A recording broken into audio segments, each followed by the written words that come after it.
Hello, everyone, and welcome to the Tilting Ground Untitled Notre Dame USC Football Podcast. I'm Michael Muto. I'm here with Notre Dame expert Greg Famong. Greg, how was your weekend? It's going well, man. It's going well. We yesterday was a busy day. We had dance, we had Spanish class, we had Ooh. soccer games, viewing.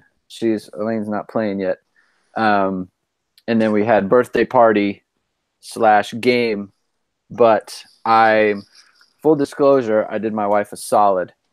And this is what happens when you have children, by the way. So you might, this is inside baseball for you. This is prep. This is all prep So work. last week was Notre Dame Stanford, and it's night games.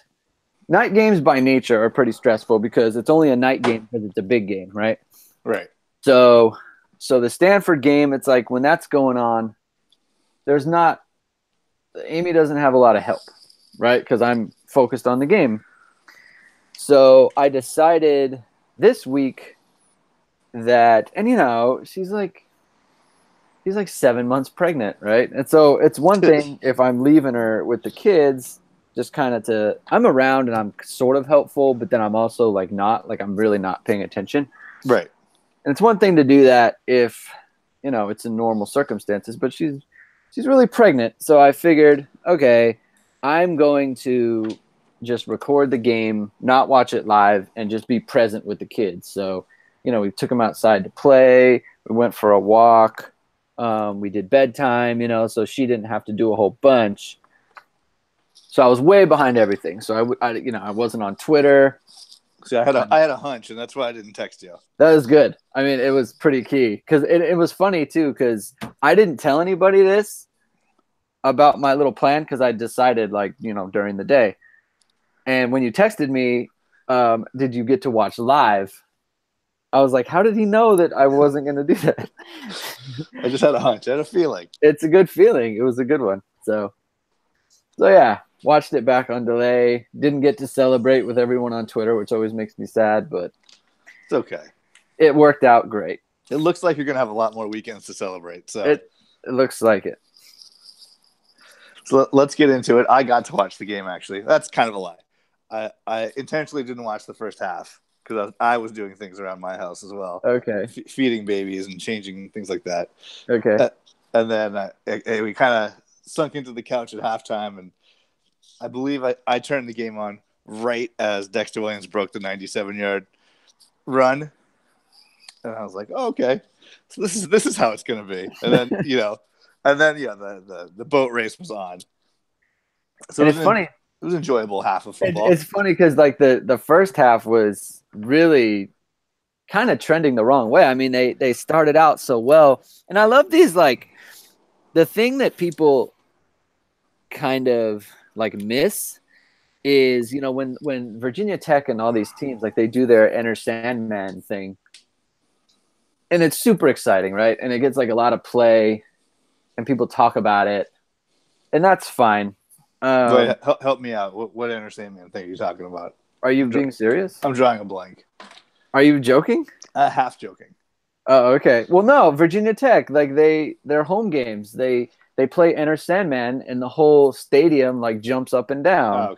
Oh, okay. Whatever, 70,000 people, and it's what they do, right? It's every week. So this week it's the big Notre Dame game. So they had, they had Metallica on the video board saying thanks for supporting us, go Hokies, da da da da. People get fired up. They don't normally do that. And the thing about that is it's awesome for the home team, right? Because it gets everyone fired up. But it's also very exciting for the away team. It's very cool to be a part of it. And I don't think it really serves as an intimidating thing. I think it's just, hey, this is awesome. I love this atmosphere. I'm very fired up to play in this game. You sound like Doug Flutie talking about visiting teams coming to Notre Dame Stadium. It's exactly what it is. But Notre Dame is the thing about Notre Dame is they don't do anything like that. You don't get fired up. It's almost it's a reverential place. Whereas this is like, yeah, like I love it. Like I'm sure the Notre Dame players, like they all talked about it. Like, yeah, like because I guess during practice they played the Enter Sandman all week to get them ready for that. And the reporters asked them, like, "Are you tired of hearing it?" And they said, "No, like it's cool, it's a cool song. Like I love hearing it." And it like just goes to show, like 5 minutes into the game, Notre Dame's up 10-0. Like who did you fire up? The music isn't scary, you know. Yeah. But you know, there were some things that happened that make you think, like, I don't really like how this is trending. It seemed like a slog. It seemed like I didn't go back and really watch that hard, but it seemed like the first half was just a slog. That not a bunch of great football. Yeah, like they jumped out 10-0. And then Virginia Tech goes down, kicks a field goal.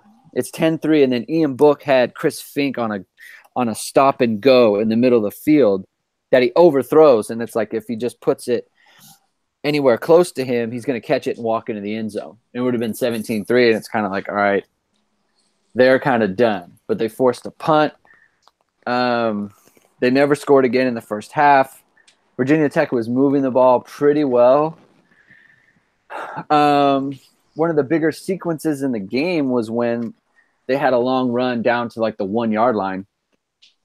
And Julian Love, like the guy's going in, and Julian Love kind of just trips him up at the last second, goes down on the 1. Notre Dame holds. They got to kick a field goal. It's 10-9. I mean, that was an opportunity for Virginia Tech to take the lead, which hasn't happened against Notre Dame really at all this year.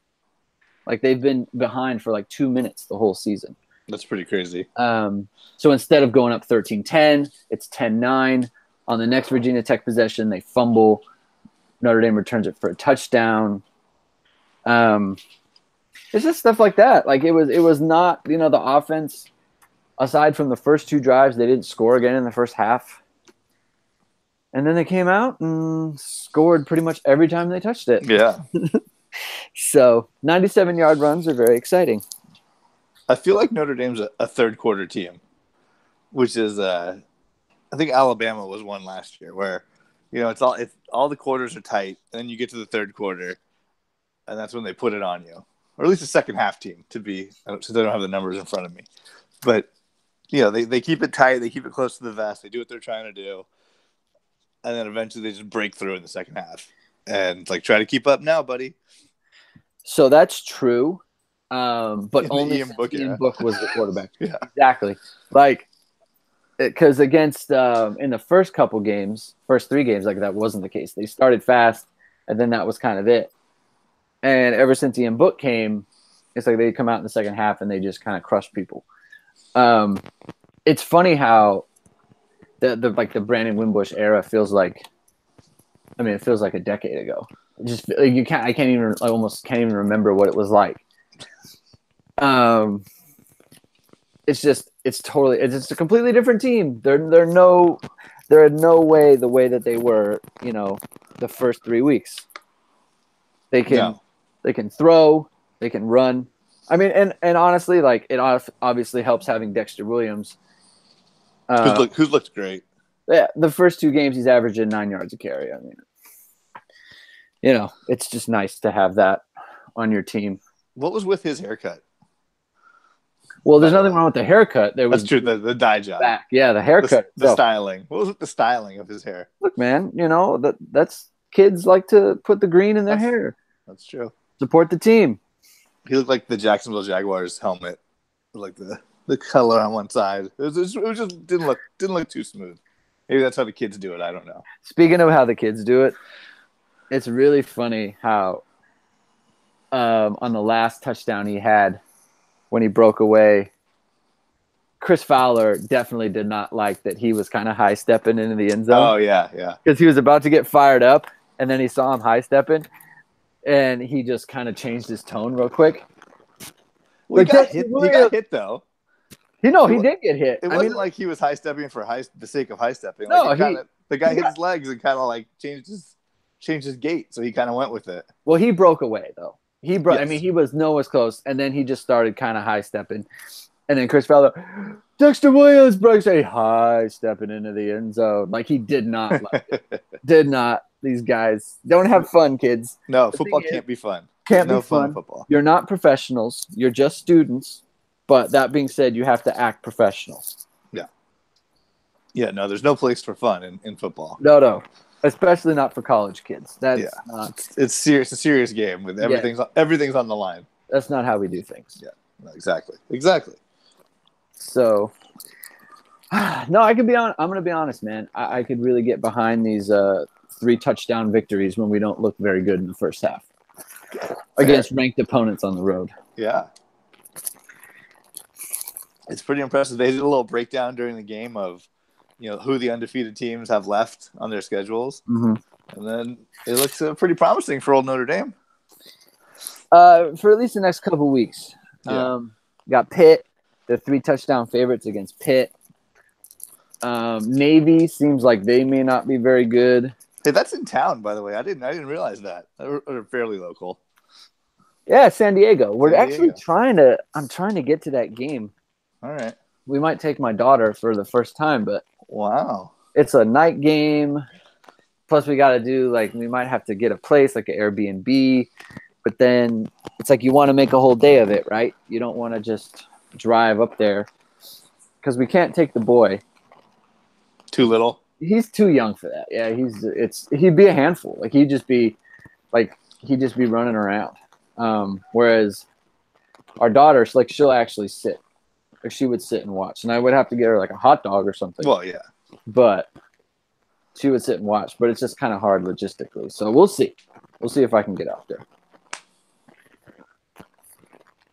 Hour and a half drive south. Yeah. And then what Syracuse looks like it could be a tough one. They score a lot of points. As of late. Right. Everyone got excited about the Clemson game. And it's Syracuse is going to be a problem. And I'll never forgive the fact that it should be a home game and it isn't. Right. So that's in those cool uniforms. Yeah, I'm never letting that go. Right. I mean, it's just if they end up losing that game, it's hard to pin something like that on anything other than the athletic department decided that it was more important to make money than it was to actually be a college football playoff team. So I feel like the Navy game is kind of like a home game though, because let's be real, who cares about Navy football on the West Coast? What's in San Diego, Michael? Yeah, but I think Notre Dame's a big enough draw where it's hey, a lot of LA Notre Dame people. Well, the Navy game isn't the problem because I'm just saying you get one back. I'm just saying because you lose a home game going to Syracuse and Yankee Stadium, but you kind of get one back playing Navy in San Diego. No. All right. It's dude, it's 2,500 miles away. All right. You don't get one back when you're flying, But both teams have to fly across the country. That's true, but I don't care. I don't care about Navy's problems. I'm talking about Notre Dame because then they have to fly all the way back to play Northwestern. That's true. You're just flying all over the country. Don't need it. You know who doesn't do that, Michael? Good team, Alabama. Alabama doesn't do that. No. Yeah, so. Nick Saban would never do that. He would never allow it. The farthest they go away from home is Texas Stadium, Jerry World. Exactly, and that's just a puddle jump. Yep. So yeah, so that was another reason why I was okay to kind of watch this game on delay because I know the next couple games. We got the home game, so that's a 12:30 kickoff for us. So Amy will probably be sleeping with the boy. They'll be napping, and then it's easy to entertain Elaine during that stuff. So I can watch that. Plus, then the bye week, build up some equity, do some good husband things, some good father things. There you go. You got to consider this stuff, Michael. All right, let's get back to Virginia Tech. What else happened that we liked, or you liked? I guess I don't really like it, but I'll tell you what I like, Michael. So they were down. Dalen Hayes, who got he has a shoulder problem that we learned about 2 hours before the game that he didn't even travel. Oh, so he's hurt, so he didn't play. Then Julian Aquara, the other defensive end, he got ejected like right before halftime for targeting. I didn't see it, but I heard about that. It was legit. Legit? Okay. Call. Right. Yeah. Not according to the Pac-12 officials. If the guy who was ruling on the Porter Gustin, I mean, then not. But it's a first half targeting penalty, right? Like in the real world, it's a penalty. No complaints. Okay. So you're down like a bunch, 2 of your top pass rushers, and they're just plugging in guys, and you say, okay, we're going to go out there and we're going to give up 7 points in the second half, and it's not going to be a problem, and we're not going to complain about it. So I like that. I like that stuff. And they still seem to get a lot of pressure. What's his name? Khalid Kareem? Khalid Kareem's a monster. Looks good. Jerry Tillery's out there doing the thing. It's all very exciting. It's very exciting, Michael. People love Drew Tranquil. I mean, what's not to, Mike? He's out there with a cast, broken hand, doesn't care. I feel like he gets the scrappy, gritty, hard worker tag. He does. He does. Except he's actually it's unfortunate. He's a really good athlete. Well, man, they all are. Let's it's major college football. Let's be real. And they're all comparatively, yes. He's I a good understand. athlete. Yes. He's got the C on his chest. He's got the C on his chest, Michael. And when you've got the C, you go out there. Yeah. You go out there and you play with a broken hand. What gritty? What a gamer. Speaking of which, we lost the left guard, Alex Bars, another C on the chest. Running game just continues to do well. Protection continues to hold up. Guys are stepping up, doing their jobs, just like the New England Patriots would do. Next man up. Next man in, Michael. So who played guard? It was Trevor Ruland. Okay.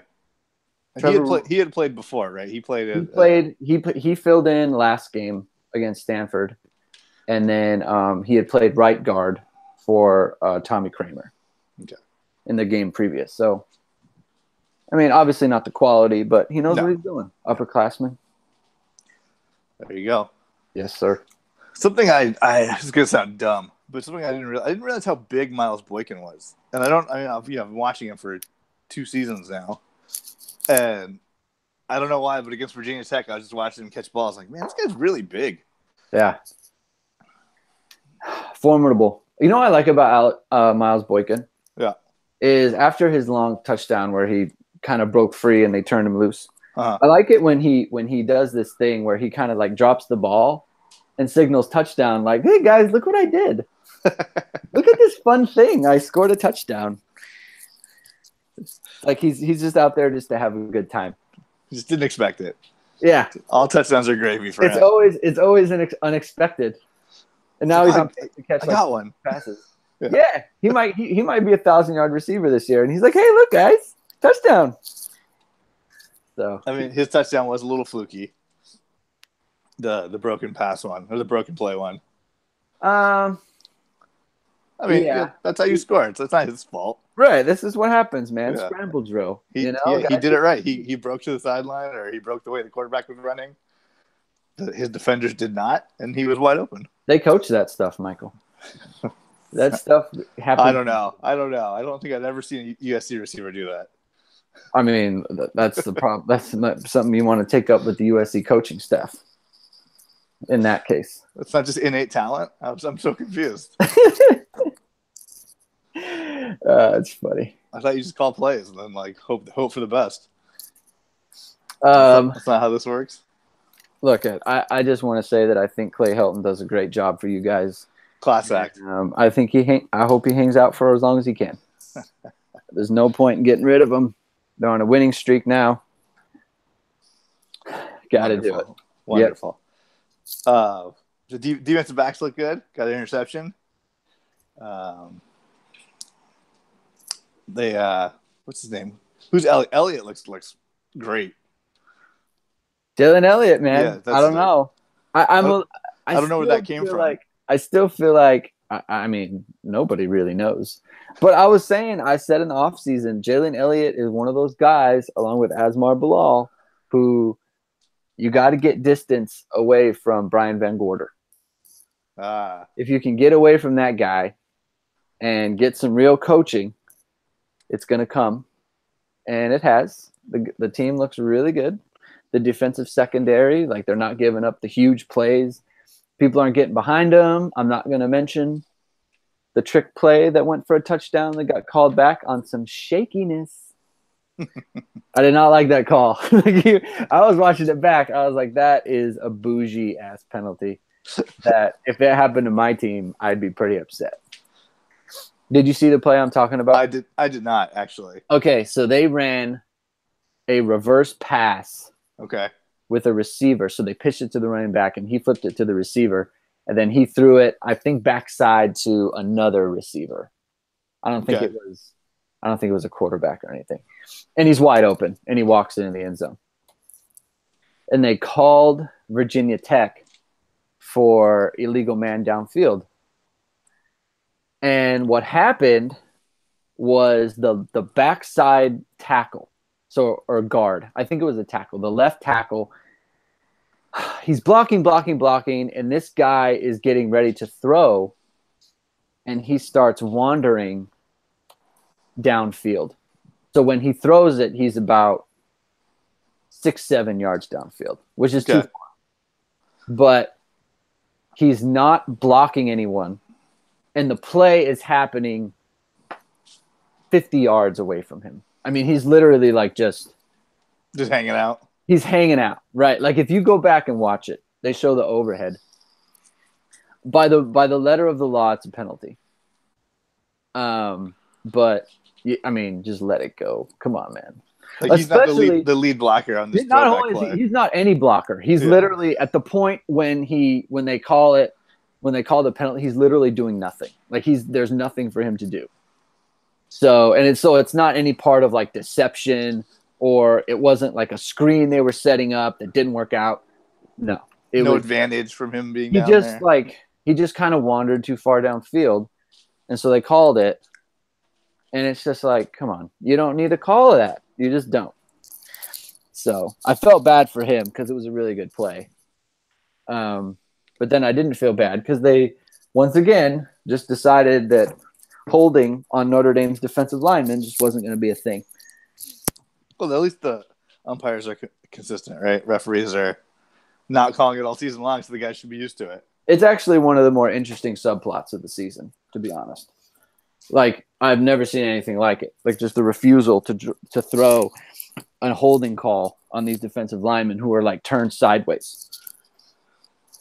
I'm sure someone at one of the Notre Dame websites has a tally of holding calls. I'm sure there is one. Somewhere. We should look into that. Yeah. During the bye week, we could do a deep dive on Notre Dame holding calls. Right. So speaking of the bye week, what's Notre Dame going to do on the bye week? Is they have things to work on? They all going to go on vacation? Well, they have Pittsburgh next week. Oh, I thought they were on a bye. Nope, they're on a bye on the 20th. Pittsburgh. I need to learn how calendars work then. That's okay, Michael. Well, never mind then. Pittsburgh. Yeah. So what's Pittsburgh like? They're not very good. They beat Syracuse in overtime. But they've had a couple bad losses this year. They're not a good team. If Notre Dame loses to them, that would be incredibly unfortunate. Like I said, they're 21-point favorites. They sure are. So yeah. I don't know why I thought it was the bye. Whatever. My days are all off. I mean, I'm probably making a huge mistake in just passing them off as whatever, just like we did against Ball State and Vanderbilt. Well, Pittsburgh, I feel like, gives Notre Dame a little bit of trouble just in general. Historically, yes. Just the uniform. Just that majestic panther. Hey, just so you know, this noise you hear in the background, uh-huh. I'm kind of picking up my daughter's room a little bit. So you're hearing a little jingle. I'm sure people don't care, but okay. I'm explaining. Okay. This isn't the type of music that I normally listen to, but when you're picking up the room, I couldn't hear it. So that's the way it goes. You've outed yourself. Thank you. Great. So let's see, 21-point favorites. What do you think? Cover? No cover? It's a lot of points. I say cover, Michael. Wow. Let's do it. You texted me before Vatek, and I said, give them away. I don't want these points. I don't want this -7. Give me my team. He was right. I was right. I think you've only been wrong once or twice, right? So far this season. Yes. Yes. It was Stanford, then Ball State, I think. The Stanford was against my greater instincts. It was a hedge. That was you, like, trying to, not get too excited about things. It was a scared little boy hedge. Yeah. You got to dance with who brought you. That's right. All right. Well, any other fun Notre Dame news and notes? No. Up to number 5. Up to number 5. Yeah. Up to number 5 in the AP. See what happens. Hopefully they can win out. We don't have to worry about this one loss. Hocus pocus. Right. And then, the one loss SEC team gets to go. And then, Oklahoma lost. They're always a darling for the pollsters for some reason. That's right. So that's good. I dislike Oklahoma. Uh-huh. So what's going on with your team? All right. USC talk. USC had a bye, so they couldn't lose or look sloppy against anyone this last weekend. They probably still got some penalties called. Hey, there was some brouhaha early in the week because people thought they should be practicing more, and they only had 2 practices on the media sheet, and then there was a walkthrough practice that Clay Helton said, no, we had 3 practices because the walkthrough became a real practice. I don't know. It was kind of dumb on all parties involved. But so that was the hype around USC campus was they're not practicing enough on the bye week. You can't let that narrative take hold, Michael. You can't. And that's Clay Helton's fault because he let the narrative take hold that the practices are the reason that they've looked poor. Whether they have or not, I don't really know because I don't follow the team that closely. But if you feel like they aren't, then your team can't be like sloppy as all heck. That's the thing. Right. Which they are. I mean, right. I think the 16 penalties, or was it 19 penalties last week? Yeah. Or 2 weeks ago was the most in like 3 years in a college football game. Yeah. Big problem. So that's great. It's real class there. Well, yeah. So it was bye week. There actually wasn't too much besides this practice thing. There wasn't really a lot talked about. I think everyone was kind of licking their wounds, just waiting.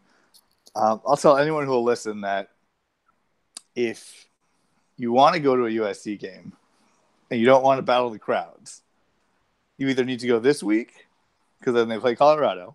Because I think interest is down, but if they might rip off a couple, and then the ship's been righted. USC's back. They got it figured out, so you could get into some crowds. Or if they lose to Colorado, then you're good for the rest of the season. You can just ease your way into the Coliseum. Like it. That's my little tip for SC fans. It's useful. Because this is Los Angeles, man, and no one has time for losers. So if they lose to Colorado this coming week, it's home game, then no one's going to care for the rest of the season. I mean, maybe they'll get up for UCLA and Notre Dame just because those are like rivalry games. And especially if Notre Dame's ranked like fourth in the top 4. Right. Then I guess some people will show up. I don't know. Even then, who knows? But yeah, so it's a real boring week for USC. Colorado, I think USC is actually a 7-point favorite against undefeated Colorado. 7.5 point. It went up since we started. Interesting. I know. That's a lot of points. So, I mean, I don't know. I don't know what to think about that. Who do you got there, Michael? I'm a homer. So I go with the Trojans. Okay. They play Colorado close. And I feel like Colorado's been the better team every time they've played. So yeah, I think Colorado, this is even though USC is on the decline, I guess, for lack of a better term, this is still a big game for Colorado. They need to win. So all the pressure's on Colorado, even though some should be on USC. Right. I think Clay Helton doesn't feel pressure just because he's not wired that way. He doesn't feel things. Yeah. It's not like a good thing that he doesn't feel pressure. People are yelling at him. People are yelling at him to not have enough practices, and he had 2. Yeah, exactly. He just kind of he just puddles along. He just kind of does what he wants to do. Right. Whatever. So yeah, it's not a indictment of him. It's just who he is, man. Just Clay Helton. I can't wait till he coaches like Western Kentucky just to a bowl game a couple times in the next 10 years. And people are like, Clay Helton, the USC let a good one go. Let him go. That's what I can't wait for. Where he's at some MAC school. And it's just like, oh yeah, he's a good coach, leader of men. So I think I don't think they'll cover because 7 seems like a lot of points for USC, and they don't seem like a team that likes to blow teams out. I mean, they let Arizona back in, they let Washington State back in, so this probably is going to be a close game. I agree. I think that's great. Yeah, I think so too. I think Colorado's a good team. Colorado thinks they're good. That's the thing. I don't know whether they are or not, but they think they are. So teams that think they're good usually don't just get blown out like that. No, and I think Colorado's a pretty well coached team. I think they're, they don't have the best players in the world, so they get the most out of what they got. So it'll be close. Okay. Some USC notes, just since it was a slow bye week, there was a Football Life on William McGinnis on the NFL Network. I think it's this week or this coming week or this past week. So he's one of my favorite Trojans. So we all should check that out when we have a moment. Did he talk about how he never beat Notre Dame? I don't know if that came up. Oh, okay. He might not have ever beat UCLA either. If I do actually do the math. Awesome. It was rough times in the 90s, man. That's where I get my bona fides from. Oh man, going through all that nonsense. That's funny.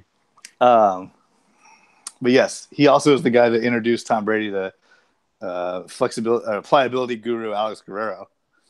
Oh, interesting. Side fun note. And then one of my low key favorite Trojans, Kevin Ellison, he was from the Pete Carroll era.